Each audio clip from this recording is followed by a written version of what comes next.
Chapter 1. Marion and Sam. In a small, dark hotel room in Phoenix, Arizona, Marion Crane was looking at herself in the mirror. She was worried. Her hair was untidy, and she was late getting back to work. "Don't go, Marion," said a voice from behind her. Marion looked in the mirror at the young man who was sitting on the bed. She smiled at him sadly. "I must get back to the office, Sam," she said. "My boss is beginning to get worried about these long lunch hours." "But it's Friday afternoon," Sam said. "I don't see you very often. Can't you stay?" "When we're married," Marion replied, walking across the room to pick up her handbag. Sam jumped off the bed and stood behind her. He touched the side of her face softly with the back of his hand. "Can I see you next week?" he said. "Why?" she said, not looking at him. "For another secret lunch? Hoping that nobody will see us together in a small, cheap hotel room? It's the same every week." She turned to Sam, her eyes shining angrily. And then, suddenly, they softened. "Oh, Sam," she said quietly. She rested her face in his hand as she looked up into his eyes. "Why can't we get married now? I want to be with you all the time. I want to walk along the street with you so that everyone can see us together." This time, Sam walked away. He stood alone by the window and looked down at the hot, dry city. "We can get married when I've paid off all my father's debts," he said. "I only need to pay another $11,000. "And how long will that take?" 2 years, maybe 3. "Oh, Sam," Marion cried, throwing the handbag onto the bed and running to hold him. "I can't wait 3 years. I don't care about the money." She kissed his face, but she was almost crying. "I want to be with you. I'll leave my job. I'll come and work in your shop." "Marion, please. You must understand. I don't want us to be poor when we get married. I want us to be happy. In 3 years' time, you'll be my wife, Mrs. Sam Loomis. I promise." Marion sighed and turned round in his arms to rest her head against his shoulder. "In 3 years, I'll be 29, she thought unhappily. Then she suddenly remembered that she was late for work. She left Sam by the window, picked up her bag, and walked towards the door. "I have to go, Sam," she said again. "I'm late. Mr. Lowry will kill me." Chapter 2. Marion's Plan. "I'm sorry I'm late," Marion called as she hurried into the office. "Don't worry," the other secretary said. "Mr. Lowry's having lunch with a customer." Marion gave the other woman a tired smile and sat at her desk. "Did anyone phone while I was out?" she asked. "Just your sister. She says that she's going away for the weekend." Just then, Mr. Lowry walked in. He was talking to a loud-voiced man in a cowboy hat. Marion immediately looked down and tried to look busy. She knew Tommy Cassidy, and she didn't like him. He was an unpleasant, greedy old man who was always talking about money. Cassidy sat down on Marion's desk and showed her a photograph of his daughter. "She's 18 years old," he said, "and she's never been unhappy." Marion looked at the photograph and then at Cassidy. She didn't like the way that he was looking at her, with his clear, cold eyes and his wet, smiling lips. "She's getting married next month," he said, "and I'm buying her a house." He took a thick packet of money out of his pocket and waved it in front of Marion's face. $40,000, he smiled proudly. This will make her happy, won't it? Marion looked at the money and smiled politely. Are you happy, Marion? Cassidy asked, still holding the money in front of her. Marion wanted to stand up and shout at him, How can I be happy? I can't get married for 3 years while Sam works to pay off his father's debts. But you're rich. You can make $11,000 in 3 weeks. It isn't right. But she didn't say any of this, of course. She sat at her desk and smiled sweetly. I think so, Mr. Cassidy, she said. I hope you are, Cassidy said, putting the money on the desk. Remember, Marion, money can't buy happiness, but it can stop unhappiness. He walked away into Mr. Lowry's office, but Mr. Lowry didn't follow him. He was looking at the money on Marion's desk and seemed worried. I don't want that money here over the weekend, he said to her quietly. Take it to the bank after work. Perhaps I can take it now, Marion asked. I've got a terrible headache. Good idea, Mr. Lowry agreed. Take the money straight to the bank, then go home and have an early night.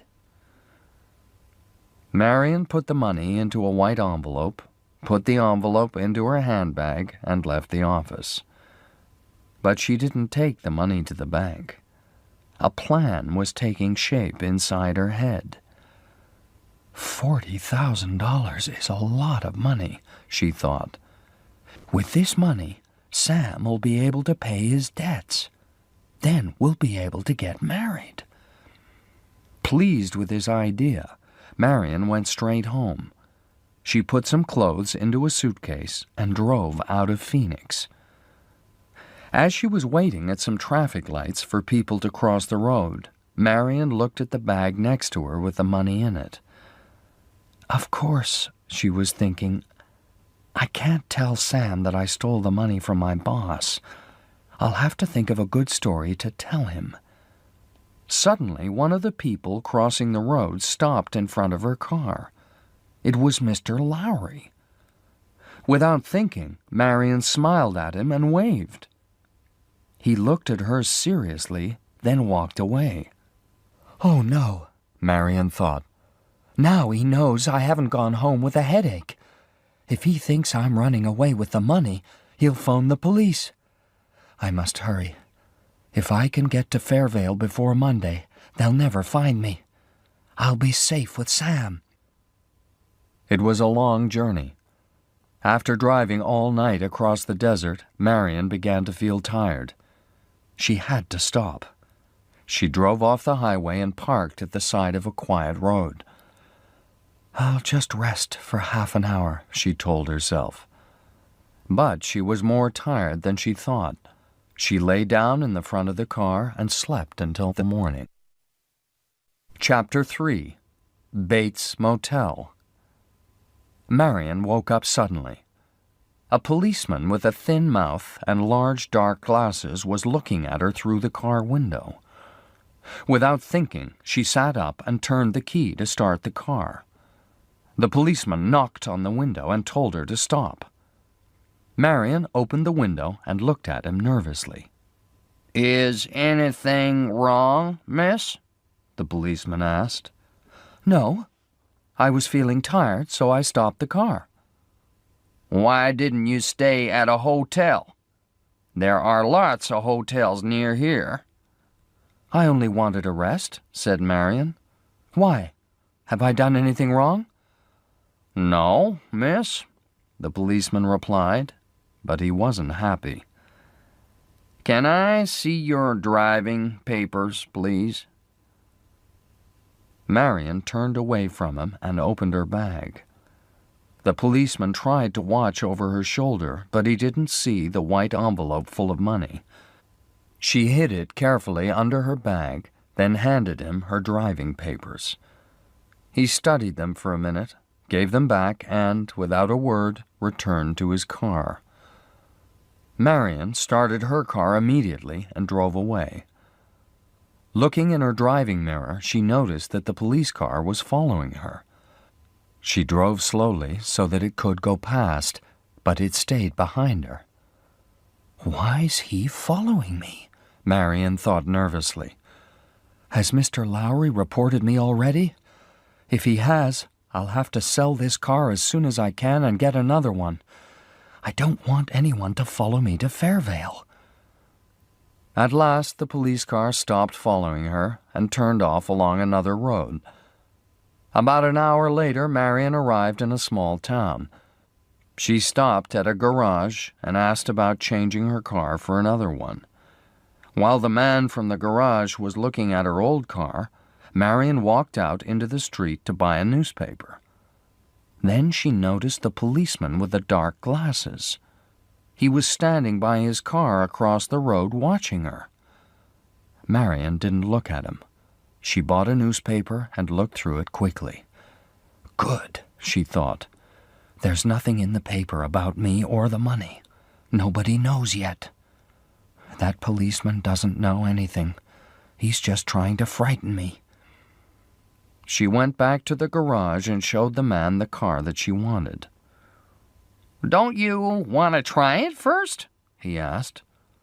"No, thank you," Marion replied. "I'm in a hurry. How much will it cost?" "Your car and $700. Marion went to the washroom and took $700 from the white envelope. She came out and gave the money to the man, who looked at her strangely. Then she jumped into her new car. "Just a minute, miss!" Marion's heart jumped. She looked round quickly, but it was only another man from the garage. He was carrying her coat and suitcase. "You left them in your old car," he explained, putting them in the back of her new one. As Marion drove away, the policeman crossed the road and stood next to the man from the garage. "Did she seem strange to you?" the policeman asked. "Very strange," the man agreed. Marion drove across the desert all day, then up into the hills. As it got dark, it began to rain. Tired and hungry, she looked hard through the window for somewhere to stay the night. She couldn't see anything in the heavy rain. No lights along the road, no other cars. "I think I'm on the wrong road," she thought. "If I turn round and find the highway again, I'll soon find a place to stay." Suddenly, as she was looking for a good place to turn the car, she saw a light by the side of the road. At first, she thought she was dreaming. A hotel here, in the middle of nowhere? Impossible! She closed her eyes and opened them again. Yes, it was true. A small sign shining in the night. Bates Motel. "I don't believe it," she said to herself as she drove towards the sign. "This is my lucky night." Chapter 4. Norman.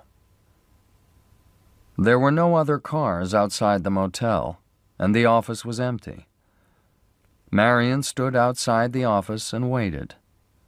Looking up, she saw a large old house on a hill behind the motel. On the first floor of the house, she could see a light in a window. There was a shadow moving behind the curtain. The shadow of a woman, Marion thought. She went back to her car and waited for someone to come.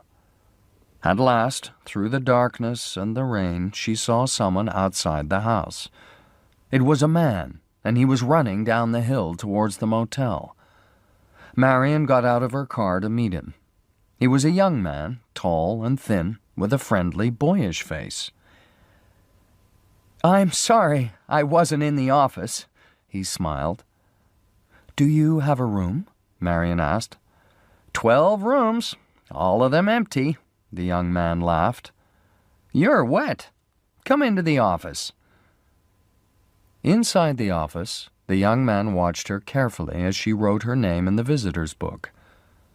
Not her real name, but Marie Samuels. Then he thought for a second before choosing a key from the small cupboard behind the desk. "Room 1, he smiled. "It's next to this office." The young man carried Marion's suitcase from the car, and she followed him into her room. He turned on the light and opened the window. "It's small, but it's comfortable," he said. "And look, there's a shower in the bathroom." "Thank you, Mr. Bates," Marion smiled. "My name's Norman," he said. "If you want anything, I'll be in the office." "I just want to sleep. But before that, I need to eat." "There's a restaurant about 10 miles away, outside Fairvale. But I was just thinking," he said, lowering his eyes with a shy smile. "It's a long way to Fairvale, and it's still raining. Maybe you'd like to have dinner with me instead. Nothing much, just bread, milk, and cheese. But you can come up to my house with me if you like." "You're very kind," said Marion. Norman looked up, his eyes shining with excitement. "I'll be back when everything's ready, with an umbrella." Marion closed the door behind him and smiled for the first time in 24 hours. What an amusing young man, she thought, just like a little boy. But she was tired, and she had important things to think about. The money, for example. Marion looked round the room for somewhere to hide it. There wasn't much furniture. She decided to put the envelope inside her newspaper and leave it next to the bed. While she was doing this, she heard a loud voice. It came from the big house on the hill. She went to the window and listened. It was the angry voice of an old woman. "No, you can't bring strange young girls up to this house." "Mother, please," Norman replied. "First you bring them up to the house, then what? Music after dinner? Holding hands and kissing?" "Mother, she's just a stranger. She's hungry and it's raining." "She's not having food with my son in this house. Do you understand, boy? Are you going to tell her, or shall I come down and tell her?" "Shut up!" Norman cried. "Shut up!" Then everything was silent. Chapter 5. Mad Things. Marion heard the front door of the big house as it closed. Moments later, she left her room and met Norman, who was standing nervously outside her door. "I made trouble for you. I'm sorry," Marion said. "No, it's my mother, that's all. She isn't well today. I'm sorry. I can't take you to the house. I've taken the food into my office. Would you like to come in there?" Marion followed Norman into a small room behind his office. It was a strange room, full of old clocks and stuffed birds. Norman watched her quietly as she began to eat, then said, "You eat like a bird." "Do you know a lot about birds?" "I don't know much about them. I just like stuffing them." "That's a strange thing to do," said Marion. "I enjoy it." "Is your time so empty?" "No. I'm very busy. I do everything in the office. I clean the rooms. I look after my mother." "Have you got any friends?" Norman looked surprised at this question. "A boy's best friend is his mother." Marion looked at her bread and cheese. She couldn't think of anything to say. The room was quiet, just the sound of the clocks. "It's stopped raining," Norman said. Marion smiled politely and continued eating. "Where are you going?" Norman tried to start the conversation again. "Somewhere nice," said Marion. "What are you running away from?" This time, Marion was surprised. "Why do you ask that?" "Oh, people are always trying to run away from something," Norman replied. "But people can never really run away, can they? Sometimes, when my mother talks to me like that, I want to run away. But I know I can't. She's ill." "She didn't seem ill to me," said Marion. "I mean ill in the head," said Norman. "My father died when I was 5. She was alone with me. Then a few years ago my mother met this man. She loved him. I think she loved him more than she loved me." Norman's eyes darkened as he looked past Marion at the wall. "When he died," Norman said slowly, "and the way that he died, that's why my mother became ill." Marion felt sorry for Norman then. He was like a lost child, spending all his life in a small motel with his mad mother. "Why don't you leave here?" she asked him. "If you love someone, you don't leave them." "Then why not put her somewhere like a hospital, you mean?" Norman looked at Marion angrily. "A hospital for mad people?" "I'm sorry. I didn't want to be rude." "My mother isn't mad," Norman said, his eyes still burning. Then suddenly, without warning, he became calm again. He smiled. "I know," he said in a soft voice. "I just hate thinking about it. My mother really isn't dangerous. She doesn't hurt anyone. She just does mad things sometimes. We all do mad things sometimes, don't we?" His eyes met Marion's, and he seemed to look straight into her heart.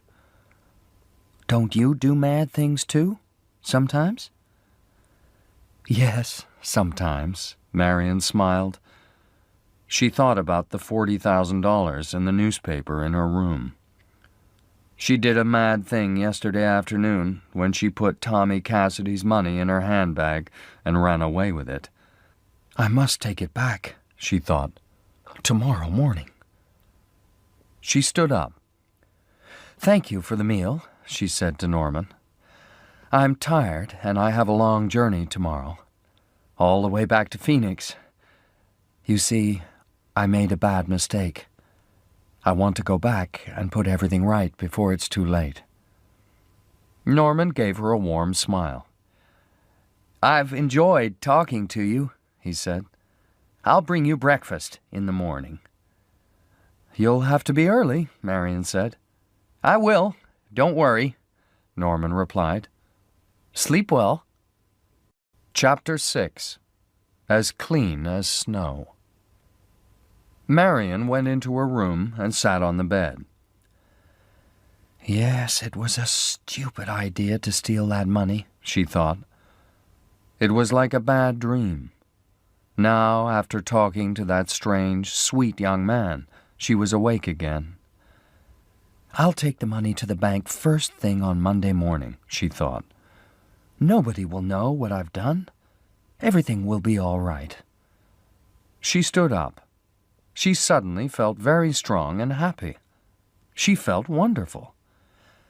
"After I have a shower, I'll feel perfect," she thought. "I'll be as clean as snow." She took off her blouse, her skirt, and shoes, and threw them onto the bed. She didn't realize that someone was watching her. There was a hole in the wall between Marion's room and the one behind Norman's office. Norman was looking through the hole, watching Marion as she undressed. Before going into the shower, Marion suddenly thought of something. She sat down at a small desk and wrote some numbers on a piece of paper. "I spent $700 of that money today," she thought. "I must try to pay that back. But that isn't important now. I'm too tired to think about money. I want a shower. She walked into the bathroom and threw the piece of paper into the toilet. Then she took off her other clothes and got into the bath. Pulling the plastic curtain behind her, she turned on the shower.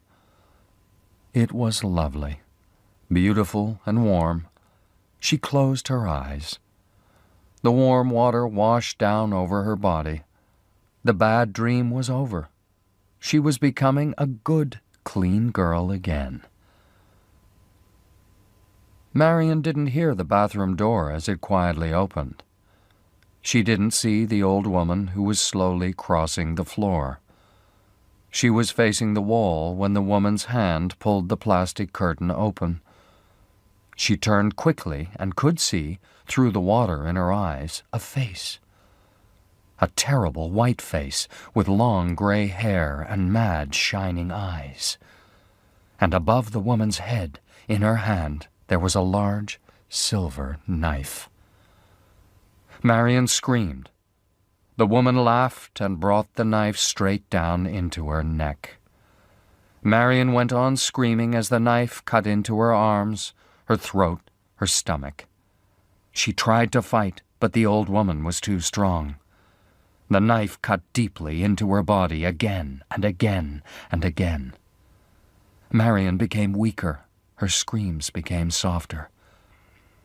Finally, with a small, strange noise at the back of her throat, Marion dropped to the floor of the bath and lay perfectly still. Water was falling into her face, into her beautiful, frightened eyes. It washed down over her body, red with blood. Marion Crane was dead. Chapter 7. The Swamp. Norman felt sick when he saw the blood on his mother's clothes. "Mother! Oh, God! Mother!" he cried. "Blood! Blood!" He ran down the stairs from his mother's bedroom, out of the house, and down the hill to the motel. He couldn't believe it. His mother a killer? It wasn't true. But when he finally ran into the girl's room, he saw that it was true. The girl was lying in the bath with her eyes still open, dead. And his mother was the killer. He stood outside the bathroom, feeling sick and afraid. He tried to think, but he didn't know what to do. He thought about calling the police, but then stopped. He mustn't call them. Not now. Because his mother wasn't really a killer. She was sick. You were not a real killer if you were sick in the head. No, he must stop people from knowing. He had time. The girl was alone. Nobody knew she was there. The best thing to do was to throw away the body. But how? Then Norman had an idea. He turned off the bedroom light and the shower in the bathroom. Then he took the plastic curtain from the shower and opened it out on the bedroom floor. Next, he took Marion's body out of the bath and pulled her slowly onto the plastic curtain. After washing the blood from the floor and walls in the bathroom, he picked the body up inside the plastic curtain and carried it out to her car. He went back to the bedroom and put everything that belonged to the girl inside the suitcase. He put that into the car with the body. He looked round the room one last time. He saw the newspaper next to the bed, picked it up and, not knowing about the money inside it, he threw that into the car too. Then he got into the car and drove away towards a swamp not far from the motel. When he arrived, he got out of the car and pushed it into the swamp. He watched nervously as it slowly went down. It took a long time, but finally it disappeared. Norman smiled. "Mother's safe now," he thought. "Nobody will ever learn what happened to the girl." Chapter 8. Lila. 1 week later, Sam Loomis was sitting in the office at the back of his shop, writing a letter to Marion. "Since I saw you last Friday afternoon," he wrote, I've thought a lot about the things that you said. You're right. The money doesn't matter. I want to marry you now." While he was writing, Bob Summerfield, the young man who worked in the shop, called to him. "Sam, a young woman wants to see you." Sam walked into the shop and saw a pretty young woman with fair hair and a small suitcase. "I'm Lila, Marion's sister," she said without smiling. "Is she here?" "Of course not," Sam replied. "Is something wrong?" "I haven't seen her since last Friday," Lila said, her voice beginning to shake. "She left home without saying anything. She hasn't even phoned me.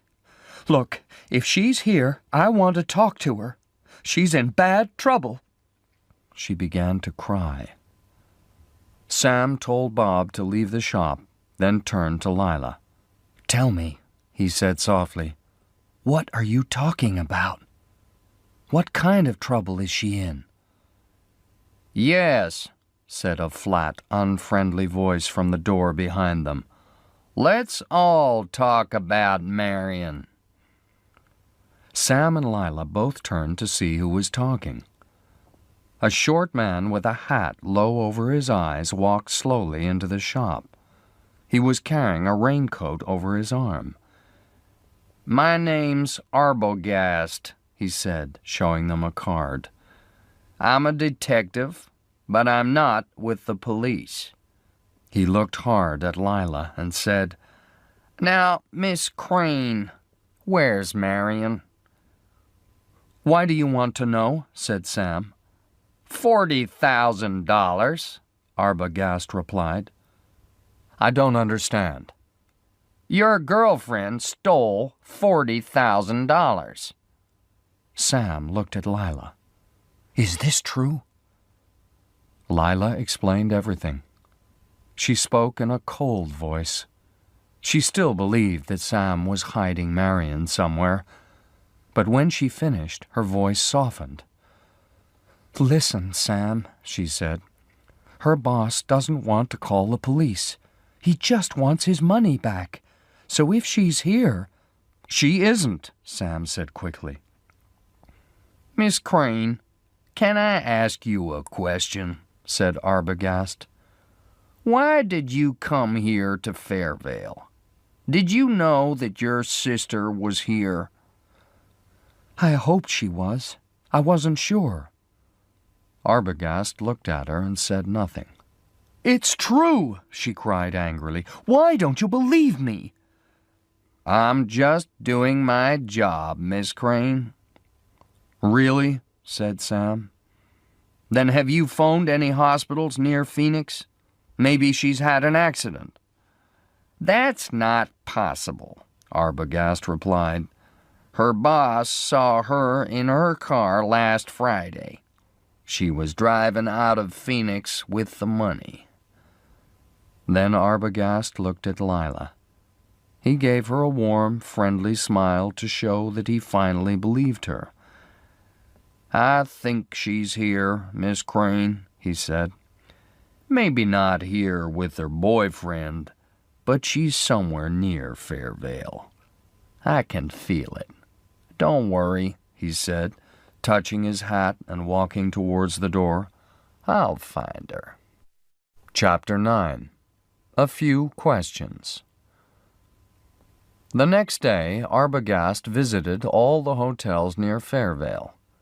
He showed everyone a picture of Marion. "Have you seen this girl?" he asked them. The answer was always no. At last, as he was driving along the old highway outside Fairvale, he saw a small motel by the side of the road. "Maybe I'll be lucky with this one," he thought. "I've tried all the others." Arbogast left the road and drove up to the motel. Norman Bates was sitting outside his office in the evening sun, reading a magazine.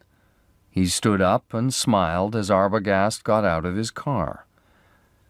"I almost missed you," Arbogast said. "I forgot to turn on the sign," Norman replied. "Do you want a room?" No, thanks. I only want to ask a few questions. What sort of questions? Asked Norman, turning to go into his office.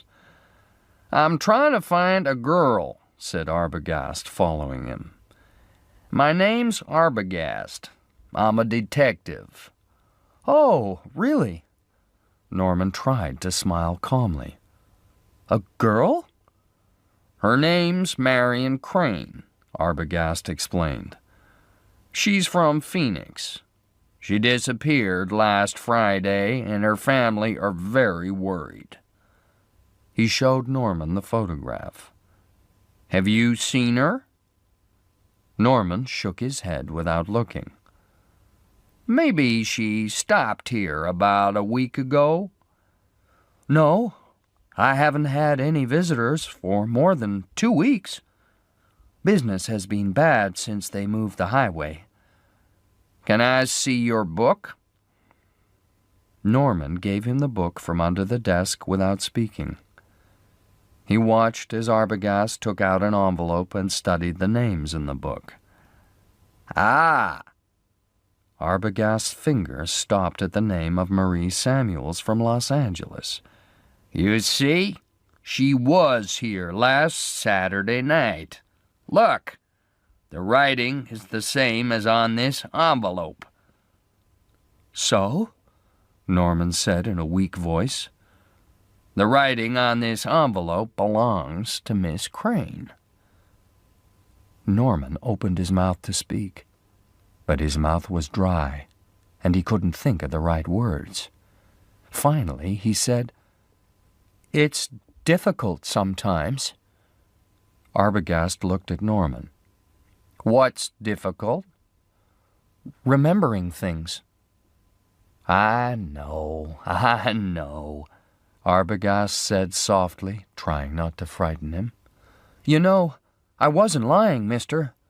I just forgot about last week.